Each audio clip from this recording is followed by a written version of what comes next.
The Chinese regime claims it's beating the coronavirus, but that might not be true.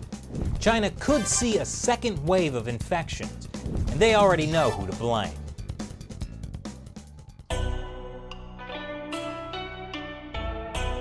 Welcome back to China Uncensored. I'm Chris Chappell. The coronavirus is now spreading across the globe, or as I'm now calling it, the CCP coronavirus. That's because it wouldn't be spreading across the globe if the CCP, the Chinese Communist Party, hadn't covered it up for 6 weeks starting in early December.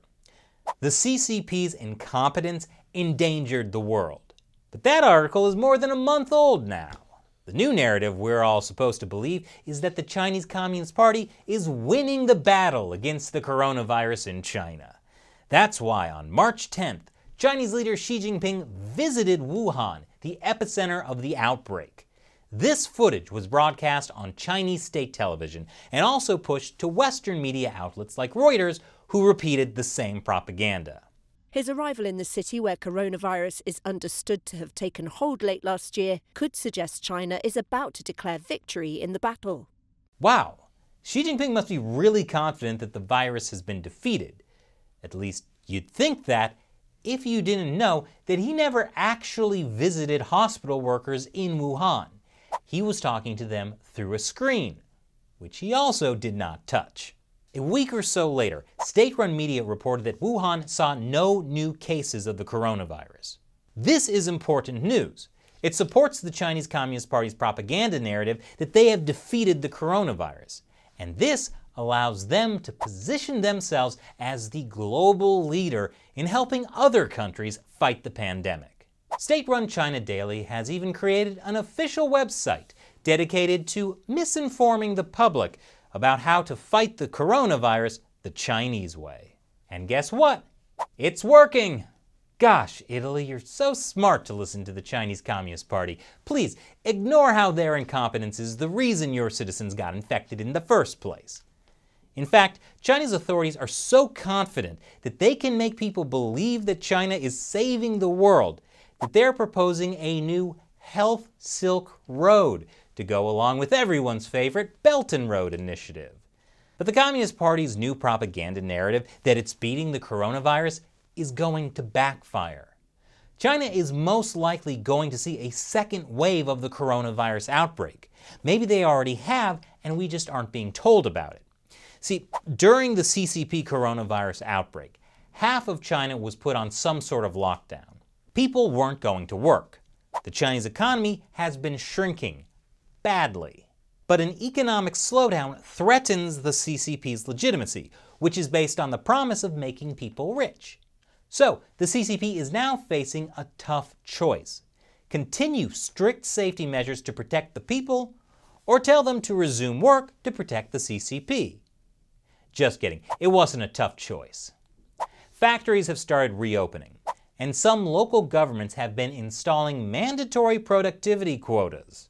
But the problem with telling hundreds of millions of people to get back to work is that it gives the CCP coronavirus a chance to spread again.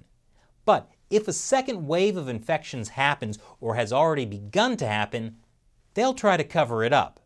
Remember, you can't trust statistics from the Chinese authorities.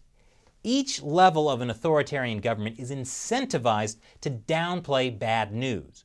So when they say they have no new infections, it's hard to know if that's true.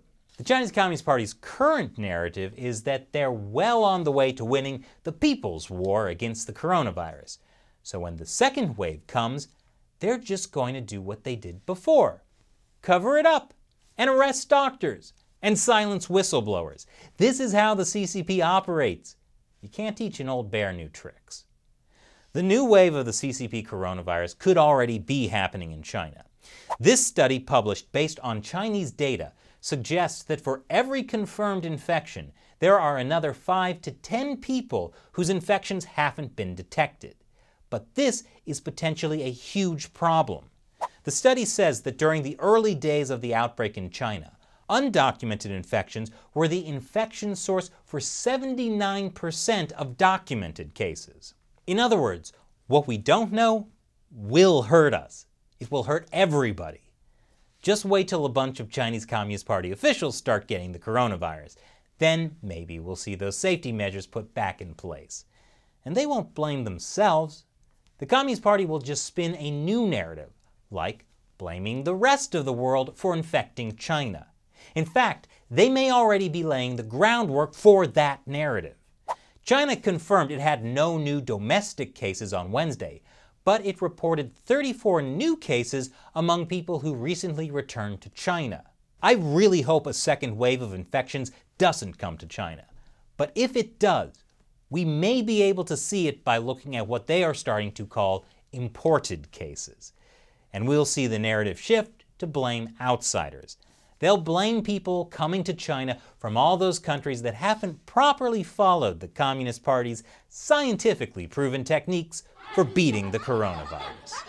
Next, I'll answer a question from one of our supporters on Patreon, one of the folks who contributes to China Uncensored directly so we can keep making episodes like this.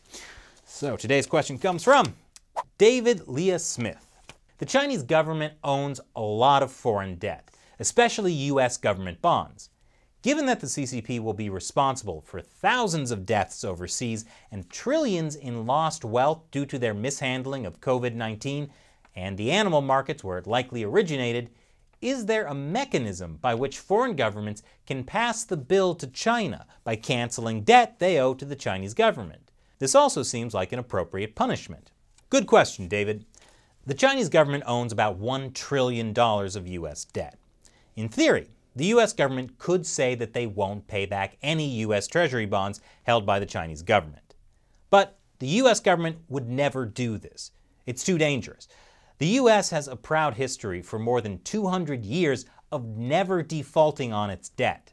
That's why Americans and people around the world continue to buy US debt at low interest rates. It also allows Congress to spend limitless amounts of money by raising the debt ceiling. So it's not worth $1 trillion just to punish the Chinese regime. Also, if we did that, the Chinese regime would fight back. And they play dirty. They have tools they could use to tank the US stock market, or interrupt our electricity grid, or a bunch of other things we don't even know about. This is not a game we want to play. The best solution is not to explicitly punish the Chinese regime, but to get US companies to stop manufacturing stuff in China, and to gradually decouple the US and Chinese economies. Then at least we won't be propping up that regime with our money. Thanks for your question, David. And thank you to everyone for watching. Be like David and go to patreon.com/ChinaUncensored. Contribute $1 or more per episode so we can continue to cover the coronavirus, despite getting demonetized by YouTube. Once again, I'm Chris Chappell. See you next time.